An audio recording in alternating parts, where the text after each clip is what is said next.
नमस्कार दोस्तों, online agriculture के प्लेटफॉर्म एग्री पावर जयपुर में आपका हार्दिक अभिनंदन है। मेरा नाम राकेश कुमार यादव है। मैं आज आपको एक इम्पॉर्टेंट सेशन एग्रीकल्चरल इकोनॉमिक्स कृषि अर्थशास्त्र पढ़ाने वाला हूँ। कृषि अर्थशास्त्र के इम्पोर्टेंट सेशन को स्टार्ट करने से पहले मैं एक मोटिवेशनल कोट से स्टार्ट करता हूँ। हर बार गालिब यही गलती करता रहा, हर बार गालिब यही गलती करता रहा। अरे धूल तो चेहरे पर थी भाई, धूल तो चेहरे पर थी और बस आईना साफ करता रहा, बस आईना साफ करता रहा। तो ये चीज़ है।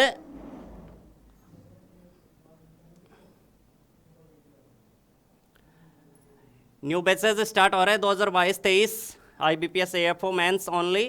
3100 इनकी प्राइस रहेगी, मिनिमम प्राइस है। वैलिडिटी इनकी रहेगी 1 ईयर। चलो स्टार्ट करते हैं। First question, demand for agricultural products is relatively. Demand कृषि उत्पादों के लिए मांग क्या होगी? Less elastic, more elastic, more in elastic, less in elastic. देखो बताते हैं डिमांड क्या होती है। एक पर्टिकुलर टाइम में वस्तुओं की अपनी मांग होती है ना, वही डिमांड है। तो वो डिमांड कृषि उत्पादों के लिए क्या होगी? Less elastic. इलास्टिसिटी, इलास्टिसिटी क्या होती है? इलास्टिसिटी का हिंदी मीनिंग रहता है लोच। क्या रहता है? लोच रहता है। इलास्टिसिटी ऑफ डिमांड क्या होती है? जैसे किसी प्रोडक्ट है, कोई भी प्रोडक्ट की प्राइस बढ़ती है तो उसकी डिमांड बढ़ती है। तो प्राइस के बढ़ने से, प्राइस के इंक्रीज होने से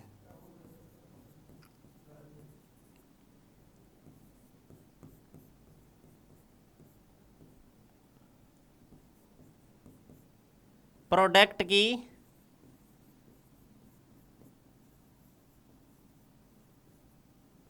डिमांड कैसे प्रभावित होती है, या फिर डिमांड बढ़ रही है तो प्राइस बढ़ रही है या कम हो रही है, वो चीज़ है इलास्टिसिटी ऑफ डिमांड। तो कृषि उत्पादों की डिमांड क्या होगी? लेस इलास्टिक होगी कि मोर इलास्टिक होगी, कि मोर इन इलास्टिक होगी, या फिर लेस इन इलास्टिक होगी? तो देखो कृषि उत्पादों की प्राइस बढ़ेगी एग्रीकल्चर प्रोडक्ट्स की, तो डिमांड पे ज़्यादा प्रभाव नहीं पड़ेगा, क्योंकि डिमांड बहुत कम प्रभाव से घटेगी। मोर इन इलास्टिक, इन इलास्टिक का मतलब कम। लॉस क्या है? कम है। इलास्टिसिटी क्या है? इसमें कम है, क्योंकि एग्रीकल्चर प्रोडक्ट्स अपने को चाहिए, वो कंज्यूम करने के लिए जो भोजन है, उनकी कितनी भी, जैसे वीट है, वीट की प्राइस कितनी भी बढ़ जाए भले ही, तो अपन क्या है, परचेज तो करेंगे, खाएंगे, कंज्यूम करेंगे। तो वो चीज़ है कि इलास्टिसिटी इन इलास्टिक होगा कि एग्रीकल्चर प्रोडक्ट्स। चलो दूसरे क्वेश्चन पे चलते हैं। The differences between value in use and value in exchange.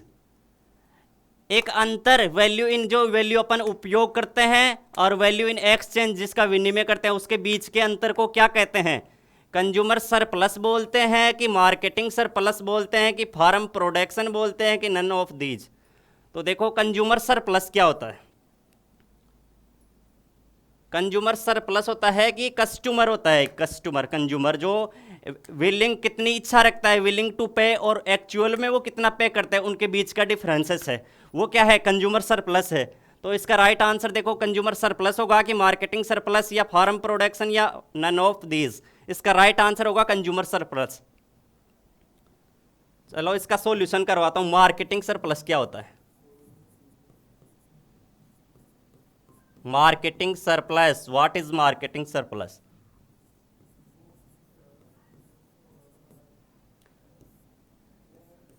Total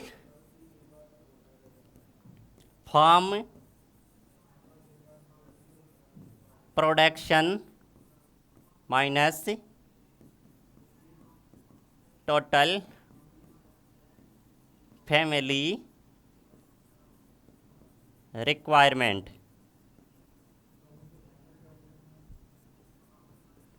जैसे टोटल फार्म प्रोडक्शन हुआ, उसमें से फैमिली रिक्वायरमेंट के लिए, जैसे एनिमल फीडिंग के लिए स्टोर करके फार्मर जब वो सेल करता है ना, तो वो चीज़ है माइनस करने के बाद में टोटल फार्म प्रोडक्शन में से टोटल फैमिली रिक्वायरमेंट के लिए स्टोर करने के बाद में एनिमल फीडिंग के लिए स्टोर करने के बाद में जो चीज़ बचती है ना, वो है मार्केटिंग सरप्लस। इसी के साथ एक रहता है मार्केटेड सरप्लस, जो वो एक्चुअल में कितना सेल करता है मार्केट में, वो होती है marketed surplus. Farm production, farm production क्या होता है? प्रोडक्शन जैसे मैंने कल भी बताया था, प्रोडक्शन का मतलब होता है creation of utility, creation of utility, utility का निर्माण, यूटिलिटी का फॉर्मेशन ही प्रोडक्शन है। और यूटिलिटी मैंने कल बताई थी, जैसे wants satisfying power of human, जो एक गुड में होती है, वस्तु में होती है, कमोडिटी में एक पावर होती है, वो जो ह्यूमन की वांट्स को, नीड्स को, उसको नीड्स, आवश्यकता को, ज़रूरतों को पूरी करती है, वो पावर है ना, वो यूटिलिटी है।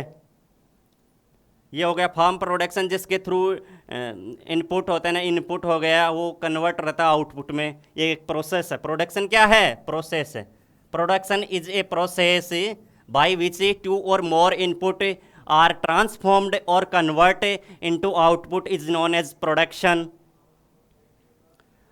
नन ऑफ दीज, इसका कोई सोल्यूशन नहीं है। इसका राइट आंसर होगा कंज्यूमर सरप्लस। कंज्यूमर सरप्लस बता ही दिया, एक्चुअल में कितना पे करता है, और वो पे विलिंग क्या रहती है, उसकी इच्छा पे करने की, उसका भी दोनों के बीच का डिफरेंस ही कंज्यूमर सरप्लस है। चलो नेक्स्ट क्वेश्चन देखते हैं। Income elasticity of for normal goods, income elasticity for normal goods is I launch. Normal साधारण वस्तुओं के लिए क्या रहेगी? इलास्टिसिटी मैंने बता ही दिया था, इलास्टिसिटी वो चीज़ है, जैसे इनकम इलास्टिसिटी बताते हैं, इलास्टिसिटी तो वो चीज़ है, जैसे प्राइस बढ़ी किसी चीज़ की तो डिमांड पे क्या फ़र्क पड़ेगा, डिमांड बढ़ी तो प्राइस पे कि कितना चेंज हुआ जिसकी वजह से डिमांड बढ़ी, वो चीज़ है इलास्टिसिटी। इनकम इलास्टिसिटी, यदि डिमांड बढ़ रही है, डिमांड इंक्रीज हो रही है, तो वो इनकम की वजह से इंक्रीज हो रही है। ऑल फैक्टर्स क्या रहेंगे? कांस्टेंट रहेंगे, और इसके अलावा ऑल थिंग्स रिमेनिंग कांस्टेंट। और इनकम, सिर्फ इनकम की वजह से ही डिमांड पे कितना फ़र्क पड़ रहा है, वो चीज़ है इनकम इलास्टिसिटी। तो इनकम इलास्टिसिटी नॉर्मल गुड्स के लिए क्या रहेगी? जीरो रहेगी, सेकंड ऑप्शन पॉजिटिव रहेगी, थर्ड ऑप्शन नेगेटिव रहेगी, या डी ऑप्शन इन्फिनिटी रहेगी। तो देखो, ये नॉर्मल गुड्स के लिए इनकम इलास्टिसिटी पॉजिटिव रहेगी। कैसे? नॉर्मल पर्सन है, साधारण आदमी है, जिसकी इनकम बढ़ गई है, क्या हो गई है? बढ़ गई है, तो उसकी elasticity, income elasticity normal goods के लिए रहेगी, बढ़ेगी, क्योंकि उसकी डिमांड भी बढ़ेगी। यदि इनकम बढ़ रहा है तो प्राइस से उसका पास पैसा ज़्यादा रहेगा, पैसा ज़्यादा रहेगा तो उसकी डिमांड भी बढ़ेगी। तो नॉर्मल गुड्स के लिए इनकम इलास्टिसिटी क्या रहती है? पॉजिटिव रहती है। Next question, production is a function of, production इस एक फंक्शन है, किसका फंक्शन है? प्रोडक्शन बता दिया था क्या होता। Production is a process by which two or more inputs are converting or transformed into output is known as production. Production एक फंक्शन किसका है? चलो देखते हैं। ऑप्शन ए प्रॉफिट का है, कि ऑप्शन बी फैक्टर का है, कि ऑप्शन सी प्राइस का है, कि ऑप्शन डी कॉस्ट का है। तो ये प्रोडक्शन फंक्शन किसका है? प्रोडक्शन इज ए फंक्शन किसका है? ये फैक्टर का है। तो answer B will be right, answer B सही होगा। फैक्टर का फंक्शन है प्रोडक्शन।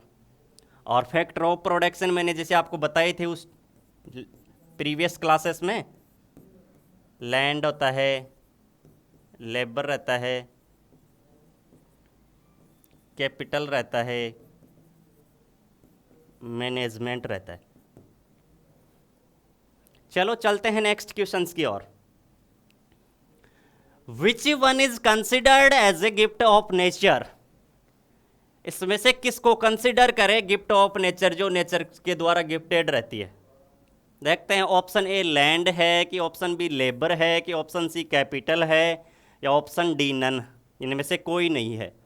तो नेचर अपने को क्या गिफ्ट रहते हैं? नेचर की चीज़ें गिफ्टेड रहती है तो वो फ्री ऑफ कॉस्ट प्रोवाइड करवाती है। नेचर अपने से कोई चार्ज नहीं रहती, लेती है क्या? कोई चार्ज नहीं लेती, फ्री ऑफ कॉस्ट नेचर की चीज़ें क्या रहती है? फ्री ऑफ कॉस्ट रहती है। तो लैंड है, कि लेबर है, कि कैपिटल है, कि इनमें से कोई नहीं है। तो राइट आंसर इसका होगा लैंड। जो अपने को फिक्स, एक फिक्स है, लैंड क्या है, फिक्स है। लेबर एक एक्टिव फैक्टर है, क्या है, एक्टिव फैक्टर। कैपिटल एक पैसिव फैक्टर है, निष्क्रिय कारक है। एक्टिव मीन्स सक्रिय कारक, नन। तो एक फिक्स लैंड है ना, वो गिफ्ट ऑफ नेचर है। इनमें से इस ऑप्शनों को देखते हुए, और इसके अलावा गिफ्ट ऑफ नेचर क्या क्या हो सकते हैं, देखो और बताता हूँ।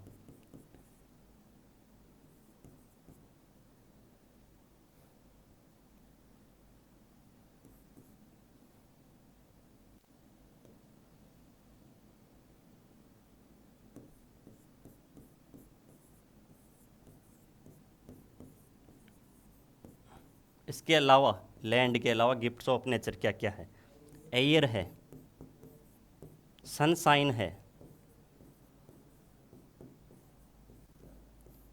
सूरज की रोशनी, हवा, ये सब नेचर के द्वारा फ्री ऑफ कॉस्ट अपने को प्रोवाइड की जाती है।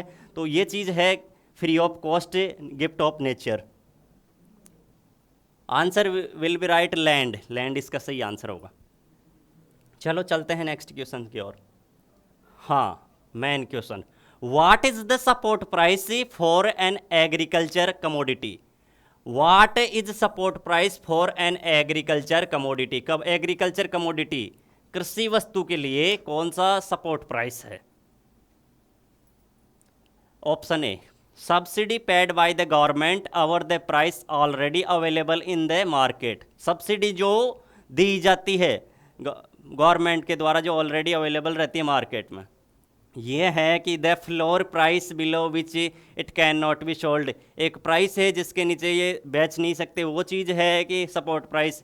या फिर सपोर्ट प्राइस ऑप्शन सी की, the minimum price at which the government is prepared to buy it. या फिर ये चीज़ है ये कि मिनिमम प्राइस है जिसके, जो गवर्नमेंट प्रिपेयर करती है खरीदने के लिए, ये चीज़ है कि सपोर्ट प्राइस। या फिर मनी पेड, ऑप्शन डी देखो, मनी पेड टू एग्रीकल्चरिस्ट, कृषकों, एग्रीकल्चर का मतलब रहता है किसान, कृषक, एग्रीकल्चरिस्ट का मतलब रहता है कृषक, और एग्रीकल्चरिस्ट का मतलब है कृषकों को प्रोवाइड करवाते हैं कैश फॉर ड्रॉट डैमेजिंग, जो सूखा हुआ उससे नुकसान हुआ है, डैमेज हुआ है देयर क्रॉप्स, उनकी फसलों में, ये चीज़ हैं। तो सपोर्ट प्राइस जैसे मैंने आपको बताया था, एमएसपी, एमएसपी कौन डिसाइड करता है, गवर्नमेंट ऑफ इंडिया डिसाइड करता है, रिकमेंड करता है CACP, commission on agricultural costs and prices, ये क्या करता है, रिकमेंड करता है। तो इसका राइट आंसर होगा सपोर्ट प्राइस का the third, option C will be right, the minimum price at which the government is prepared to buy it.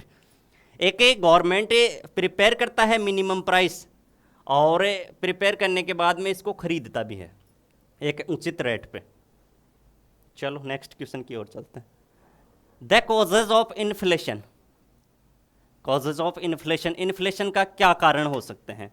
Increase in money supply हो सकता है, option B fall in production हो सकता है, option C increase in money supply हो सकता है and fall in production हो सकता है, ऑप्शन डी के according decrease in money supply हो सकता है एंड फॉल इन प्रोडक्शन हो सकता है। तो इन्फ्लेशन देखो क्या होता है, यदि इन्फ्लेशन बताता हूँ, व्हाट इज़ इन्फ्लेशन। इन्फ्लेशन क्या रहता है, जैसे मार्केट में मनी की सप्लाई ज़्यादा हो रही है, मनी की सप्लाई ज़्यादा हो रही है, मनी की सप्लाई क्यों ज़्यादा होती है वो भी बताता हूँ।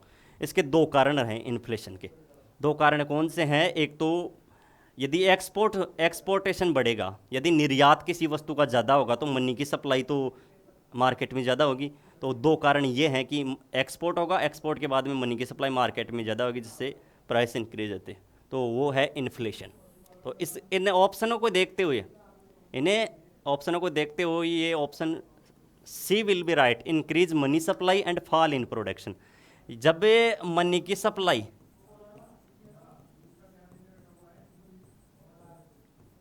बढ़ती है और प्रोडक्शन डिक्रीज होता है, तो वो दो कारण है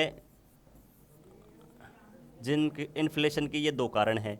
तीसरा कारण एक्सपोर्ट, तीसरा क्या कारण है, एक्सपोर्ट। यदि अपन कमोडिटी का एक्सपोर्ट करते हैं, गुड का एक्सपोर्ट करते हैं, तो उससे भी इन्फ्लेशन बढ़ता है। चलो चलते हैं नेक्स्ट क्वेश्चन की ओर। Farm management is an, farm management खेत का प्रबंधन प्रक्षेत्र का प्रबंधन एक है, is an intra farm science है option B, inter farm science है option C, inter regional farm science है option D, international farm science है। तो फार्म मैनेजमेंट जैसे आपको बताऊं, फार्म मैनेजमेंट एक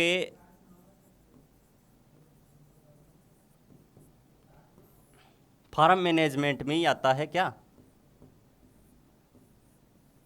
माइक्रो इकोनॉमिक्स। माइक्रो इकोनॉमिक्स आता है फार्म मैनेजमेंट में। ये बोल रहा है इंटर, इसका राइट आंसर होगा देखो intra farm science. Intra farm science कैसे होगा, फार्म का मैनेजमेंट करते, ये अपना फील्ड है, फार्म है, क्या है फार्म। यदि अपन इसी के अंदर, इंट्रा फार्म का मतलब हो गया इंट्रा,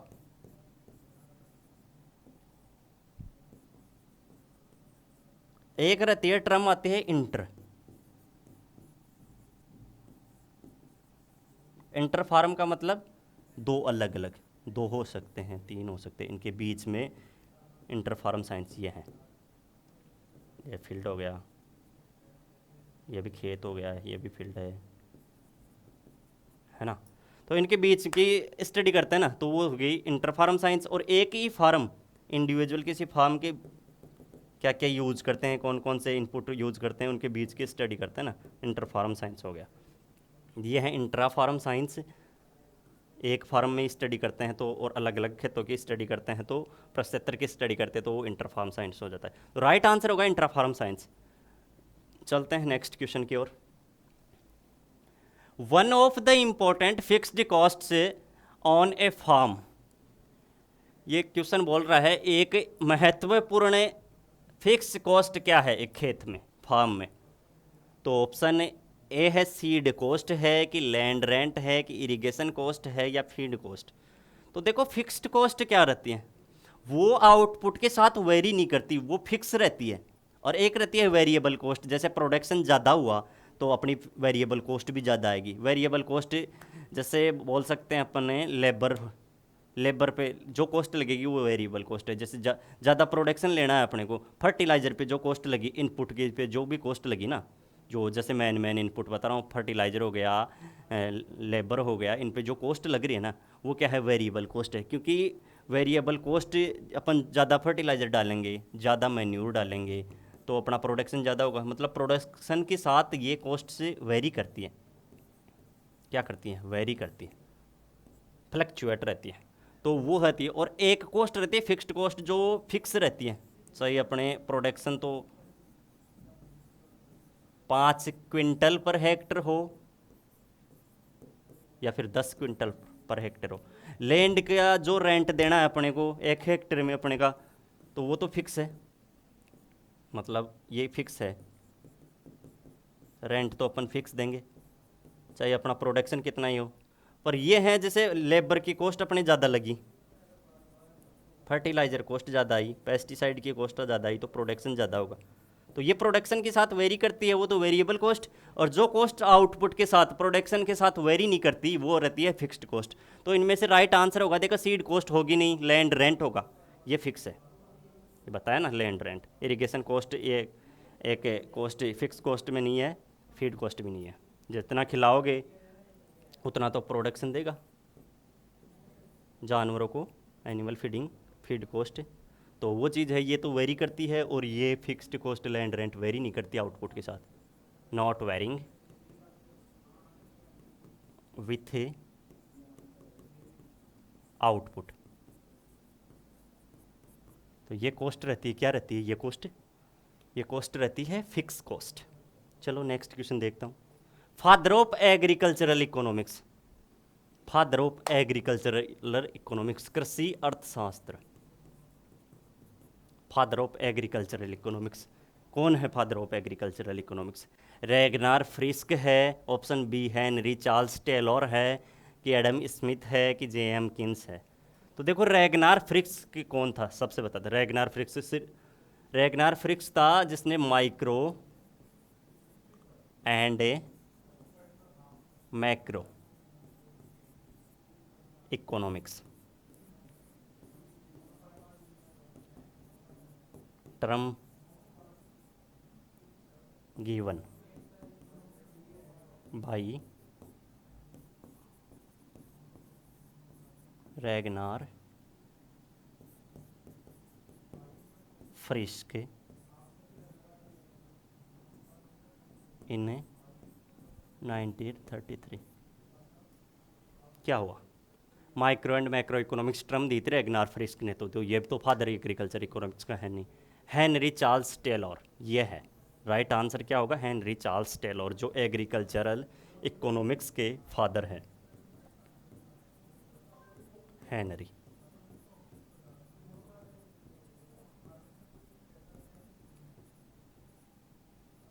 टेलर है ना। एडम स्मिथ, एडम स्मिथ है फादर ऑफ इकोनॉमिक्स। क्या है Adam Smith? Father of economics. Econ मतलब इकोनॉमिक्स। जे एमकिंस कौन है? जे एमकिंस है, जे एमकिंस की फुल फॉर्म रहती है Johan man yard, Johan man yard Keynes. ये क्या है? मॉडर्न इकोनॉमिक्स के फादर है।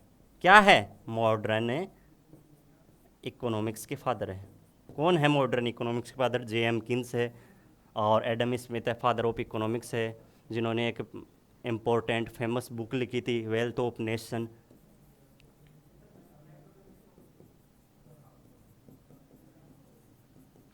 कब लिखी थी? जो कल मैंने बता दिया था, 1776 में लिखी थी। एक इम्पोर्टेंट क्वेश्चन है, कौन सी बुक लिखी थी? ये है इसकी फेमस बुक इनकी, और ये 1776 में लिखी गई थी। कौन लिखा था? एडम स्मिथ लिखा था। एडम स्मिथ कौन थे? Father of economics. तो एक चीज़ से दूसरी चीज़ जुड़ी रहती है, जो मैं एक ही जगह बता देता हूँ। इससे क्या रहेगा? देखो, एडम स्मिथ जैसे मैंने कल भी बताया था आपको, फादर ऑफ इकोनॉमिक्स है, तो वो चीज़ यहाँ आ गई, तो मैं फिर से बता रहा हूँ। इससे क्या आपका रिविजन भी होता रहेगा, और हर ऑप्शन को अपन छूते हुए एक्सप्लेनेशन के साथ समझते हैं ना, तो सारी इकोनॉमिक्स धीरे धीरे कवर हो जाता है। तो ये चीज़ें हैं। तो ये अपना लास्ट क्वेश्चन था, और इनका एक्सप्लेनेशन थोड़ा बेसिक इंट्रोडक्टरी क्लास के साथ इनके हिसाब से मैं करवाता हूँ। देखो ये हैं, देखो क्या है, एग्रीकल्चरल इकोनॉमिक्स के फादर तो हेनरी चार्ल्स टेलर बताया था मैंने।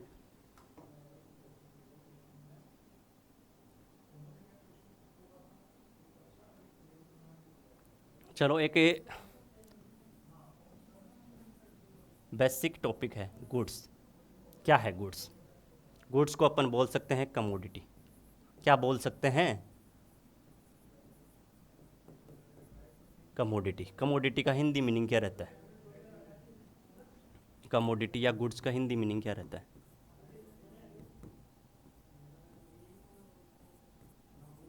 हिंदी मीनिंग रहता है दोस्तों, हिंदी मीनिंग रहता है वस्तु। क्या रहता है हिंदी मीनिंग? वस्तु रहता है। हाँ, गुड्स होती क्या है? सबसे पहले क्वेश्चन यही आ जाता है कि गुड्स होती क्या है। It is defined as anything that satisfies human wants और नीड्स। मतलब कोई भी चीज़ है जो मानव की आवश्यकताओं को, नीड्स को, ज़रूरतों को पूरी करती है, तो उसे हम अपन क्या परिभाषित कर सकते हैं? क्या बोल सकते हैं स्टूडेंट्स? उनको हम बोल सकते हैं गुड्स। दोस्तों, गुड्स वो चीज़ है जो ह्यूमन की वांट्स को सेटिस्फाई करती है। तो डेफिनेशन बताता हूँ, ये लो डेफिनेशन लिख देते हैं अपन। यह है definition. Anything which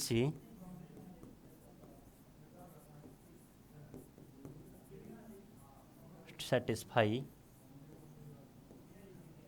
human wants और नीड्स। कोई भी वस्तु, कोई भी चीज़ जो अपने ह्यूमन के वांट्स को और नीड्स को सेटिस्फाई करती है, वो होती है गुड, कमोडिटी। अब अपन बताते हैं, देखो कमोडिटी या गुड्स का क्लासिफिकेशन, वर्गीकरण समझाता हूँ। वर्गीकरण आधारित है, डिपेंड है, classified based on supply, durability, consumption, transferability. तो ये चीज़ें हैं, इनके आधार पर, इनके बेस पर अपने गुड्स को क्लासिफाई किया गया है। तो देखो मैं बताता हूँ क्लासिफिकेशन क्या है।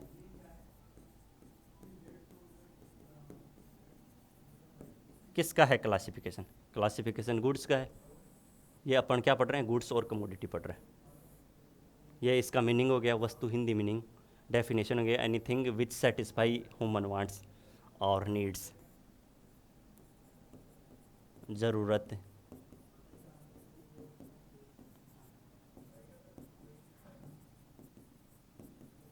आवश्यकता, आवश्यकता हो गया ये, और ज़रूरत, वांट्स, चाहत, ये सब पूरी करते हैं तो ये हो गया डेफिनेशन। क्लासिफिकेशन, देखो क्लासिफिकेशन बेस्ड ऑन, आधारित है classification based on supply, durability, मतलब कितने दिन तक वो वस्तु रहने वाली है, टिकने वाली है, उसका लाइफ क्या है, उसके आधार पर क्लासीफाई किया गया है, बेस्ट है। एक क्राइटेरिया होगा ड्यूरेबिलिटी के आधार पर। ट्रांसफरेबिलिटी, क्या, ट्रांसफरबिलिटी, ट्रांसफरबिलिटी, इसके आधार पर अपने को, इन क्राइटेरिया के आधार पर अपन क्या करते हैं, गुड्स को क्लासीफाई करते हैं। तो पढ़ते हैं पहला क्राइटेरिया बेस्ड ऑन सप्लाई। चलो बिना देरी के अपन पढ़ते हैं, क्या है बेस्ड ऑन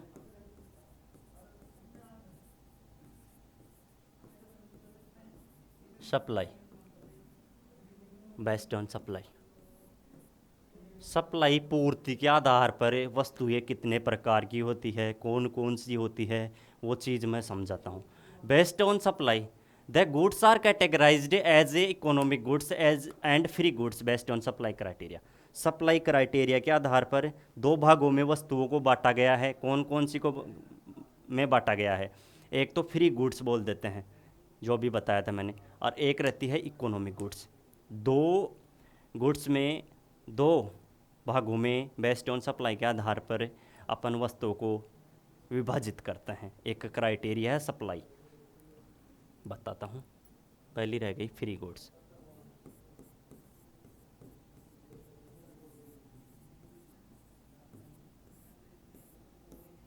दूसरी हो जाएगी इकोनॉमिक गुड्स। क्या हो जाएगी दूसरी, इकोनॉमिक गुड्स हो जाएगी।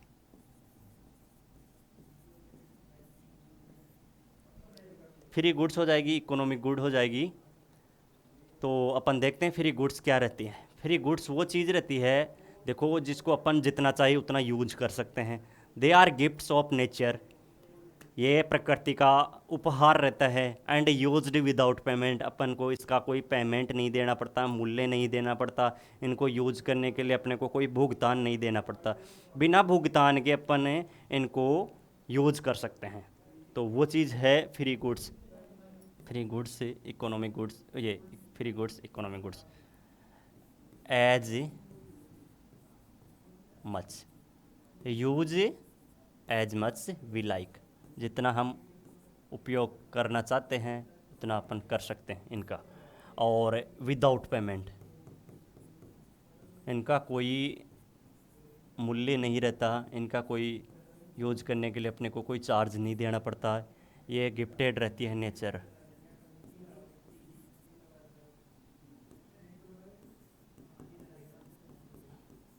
ये रहता है नेचर्स गिफ्ट, और गिफ्ट्स ऑफ नेचर रहता है। तो इनका एग्जांपल जैसे मैंने पहले भी बताया, अब इसके साथ भी बता देता हूँ, जिससे क्या रहेगा आपको पता भी रहेगा। एयर, सनशाइन, एयर का कोई चार्ज देना पड़ता है क्या, नहीं देना पड़ता। बट वो सिचुएशन डिपेंड करता है। जैसे सप्लाई किसी चीज़ की ज़्यादा होगी ना, तो उसके डिमांड होगी। तो वो चीज़ है कि सप्लाई यदि कम हो जाएगी तो फिर उसका डिमांड तो उतनी रहेगी, तो अपने को कई बार फ्री गुड्स भी इकोनॉमिक गुड्स में कन्वर्ट हो जाती है। तो वो मैंने एग्जांपल बताया था अपने फर्स्ट क्लास में, सेकंड क्लास में। तो प्रीवियस क्लासों में जैसे मैंने एग्जांपल बताया, जैसे कोरोना सिचुएशन थी, इन कोरोना ड्यूरेशन ऑक्सीजन सिलेंडर कितने महंगे महंगे मिल रही थी, जबकि ये जिस टाइम सप्लाई कम रहती है तो तभी होता है ये काम। यदि डिमांड उस चीज़ की ज़्यादा रहेगी, सप्लाई कम रहेगी, तो फ्री गुड्स भी इकोनॉमिक गुड्स में कन्वर्ट हो जाता है। नहीं, अभी ऑक्सीजन अपने वातावरण में खूब है, फ्री ऑफ कॉस्ट अपने को प्रोवाइड करवा रही नेचर, तो वो चीज़ है। और इकोनॉमिक गुड्स क्या होते हैं, इकोनॉमिक गुड्स वो चीज़ रहती है, economic goods are scarce, economic goods से कम रहती है। And can be had only on payment, अपने को उसको खरीदते हैं तो पैसे देने पड़ते हैं, वो चीज़ है इकोनॉमिक गुड्स। और इकोनॉमिक गुड्स लिमिटेड रहती है, दूसरी चीज़ इकोनॉमिक गुड्स मैन मेड रहती है इन इकोनॉमिक्स से। Economic good are taken it mind only, अपन दिमाग से ही ले सकते हैं। इकोनॉमिक गुड्स का मीनिंग वेल्थ तो रहता है। इकोनॉमिक गुड्स ये चीज़ वैल्यू रखती है, क्या रखती है? वैल्यू रखती है इकोनॉमिक गुड्स। अपन को इसका पेमेंट देना पड़ता है खरीदने के लिए। और इसका तो मीनिंग ही देखो, मीनिंग ही इसका तो वेल्थ रहता है, वेल्थ।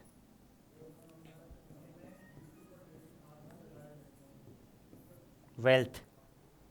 और देखो, और कंज्यूमर गुड रहती है। कंज्यूमर गुड क्या रहती है? जो प्रोड्यूसर से stage on road to arts रहती है, जैसे कंज्यूमर तक पहुंचती है, वो कंज्यूमर गुड्स। फिर एक अपने आया था, एक चीज़ हो रही थी, देखो कंज्यूमर सरप्लस आया था।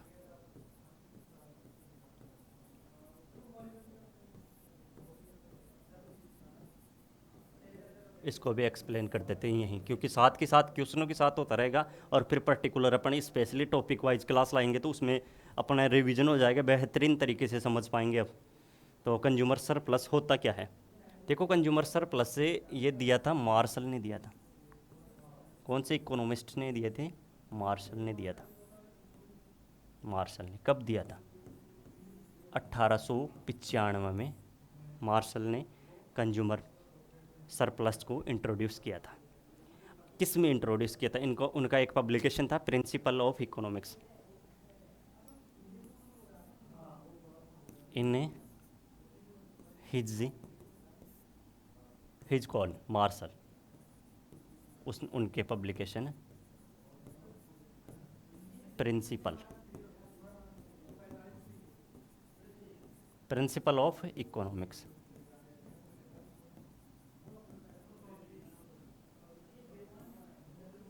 प्रिंसिपल ऑफ इकोनॉमिक्स, इसमें कंज्यूमर सरप्लस को इंट्रोड्यूस किया था मार्शल इकोनॉमिस्ट ने। देखता हूँ कंज्यूमर सरप्लस बताते हैं क्या चीज़ रहती है।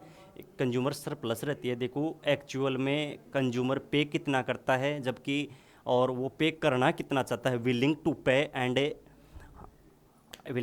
And actually he pays. The difference between a consumer willing to pay and he actually pays, इन दोनों के अंतर को ही कंज्यूमर सरप्लस कहते हैं। तो बताते हैं कंज्यूमर सरप्लस क्या चीज़ है और अच्छे से देखते हैं आगे।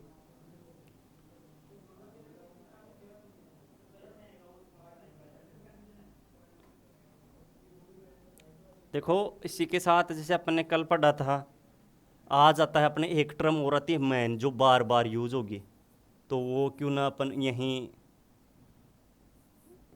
यहीं अपन एक्सप्लेन कर देते हैं उस चीज़ को। तो बार बार उनको, जैसे अब मैं बार बार बोलूँगा लॉ ऑफ डिमांड, तो आप समझोगे। तो अभी मैं आपको एक्सप्लेन कर देता हूँ लॉ ऑफ डिमांड क्या रहता है। जैसे states, law of demand states that as a price increase decrease consumer will purchase less और more of a specific commodity. Law of demand एक स्पेसिफिक वस्तु, विशेष वस्तु के लिए है। तो वो चीज़ है, देखो लॉ ऑफ डिमांड, यदि किसी वस्तु की प्राइस इंक्रीज होगी या डिक्रीज होगी, तो कंज्यूमर उस चीज़ को, यदि इंक्रीज होगी तो कम परचेज करेगा, और डिक्रीज होगी उसकी प्राइस तो ज़्यादा परचेज करेगा। एक स्पेसिफिक कमोडिटी के लिए ये लॉ ऑफ डिमांड है। Demand varies inversely with price. यदि प्राइस, देख लो ये चीज़ मैंने अभी बताई,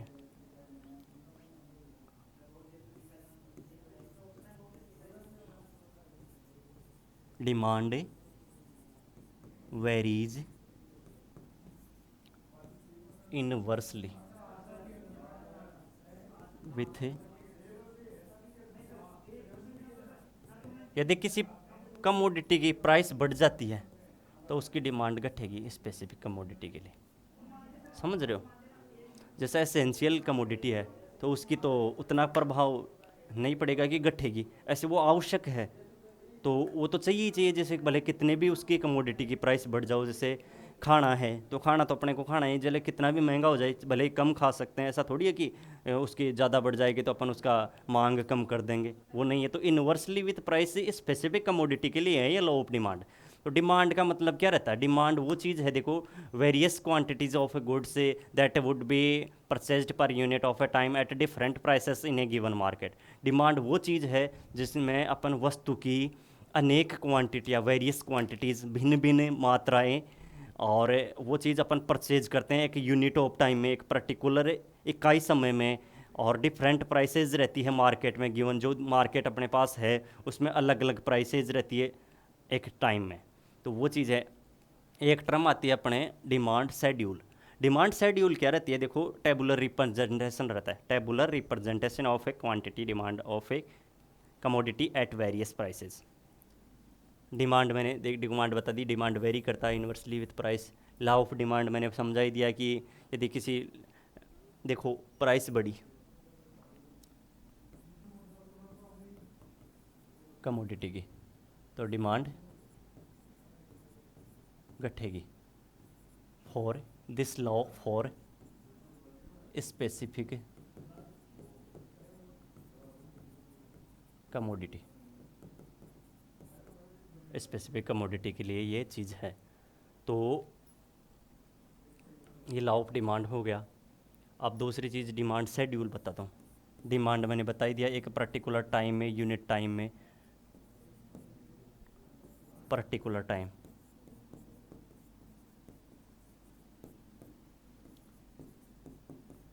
यूनिट टाइम में अपन मार्केट रहता है, गिवन मार्केट,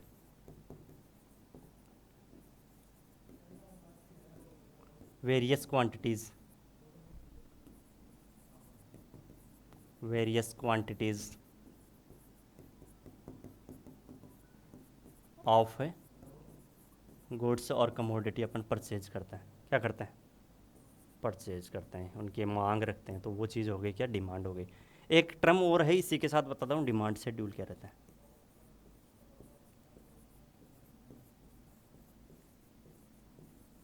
डिमांड शेड्यूल देखो रहता है टेबुलर रिप्रेजेंटेशन किसका? कितनी अपन मांग करते हैं, कितनी मात्रा, कितनी कमोडिटी की वेरियस प्राइसेस में कितनी मात्रा में वो कर रहे हैं। Demand schedule, tabular representation.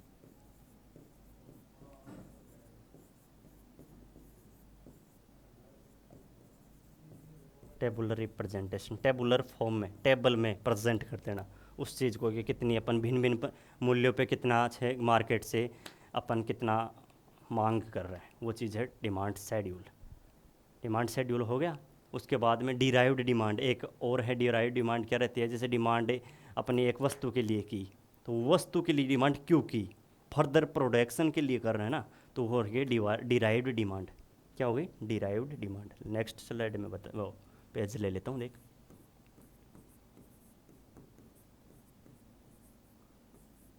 Derived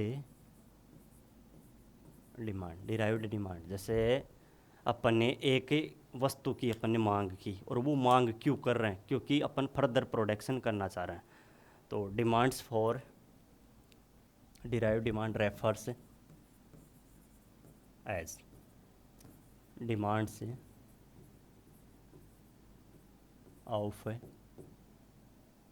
ए गुड और कमोडिटी फॉर फर्दर प्रोडक्शन। आगे अपन उसका उत्पादन करने के लिए एक वस्तु को अपन मांग करते हैं। वो चीज़ हो गई क्या? डिमांड, डिराइव्ड डिमांड हो गई। चलो बताता हूँ। देखो, एक डिमांड का क्या रहता है? कर्व भी रहता है, डिमांड कर्व। वो चीज़ क्या रहती है? डिमांड कर्व को अपन अच्छे से समझाता हूँ। डिमांड प्राइस के व्युत्क्रमानुपाती होती है, inversely. Demand varies inversely with price. Inversely का मतलब होता है व्युत्क्रमानुपाती। तो अपन डिमांड कर्व बताता हूँ क्या रहता है।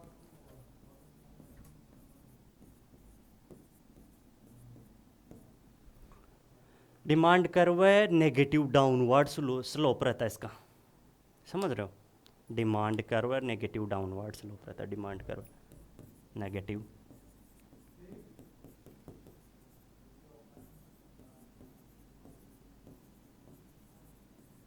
स्लोप, नेगेटिव डाउनवर्ड स्लोप रहता है इसका। तो बताता हूँ डिमांड कर्व क्या होता है, क्या चीज़ है, बना के बताता हूँ अच्छे से। एडिंग डाल देता हूँ डिमांड कर्व।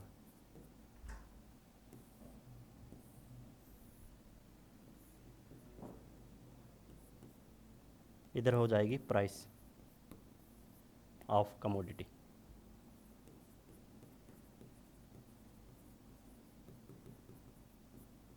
या गुड बोल सकते हैं। और इधर हो जाएगी क्वांटिटी।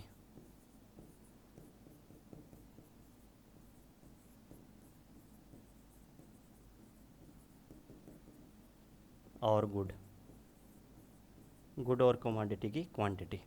तो जैसे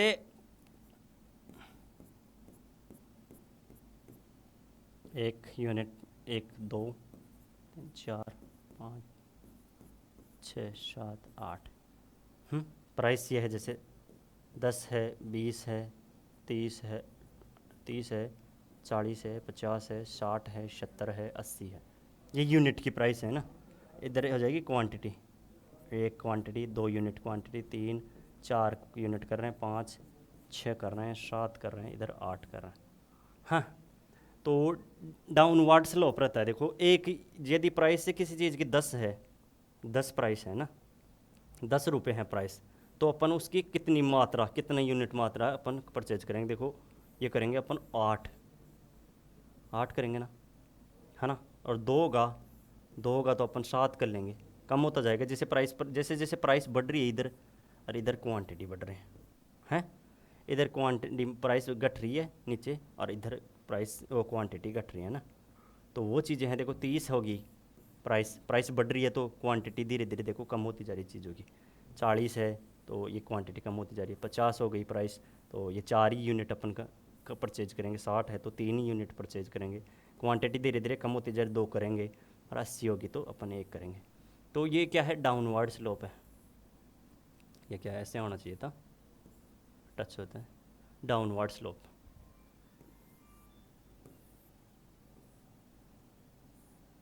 ये डिमांड हो गई।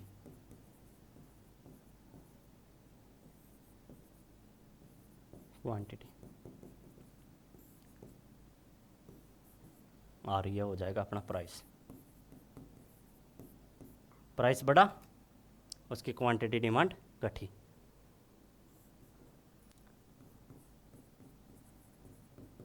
Negative down ward slope, negative downward slope होगा। क्या होगा, नेगेटिव डाउनवर्ड स्लोप होगा। ये क्या है, डिमांड कर्व है। क्या है, डिमांड कर्व है। तो डिमांड कर्व का मतलब ये होता है नेगेटिव डाउनवर्ड स्लोप होता है। ये डिमांड, प्राइस बढ़ती है ना, तो डिमांड भी कम होती है। डिमांड क्या होती है, कम होती है। एक चीज़ आई थी अपने, इलास्टिसिटी ऑफ डिमांड। क्या आई थी,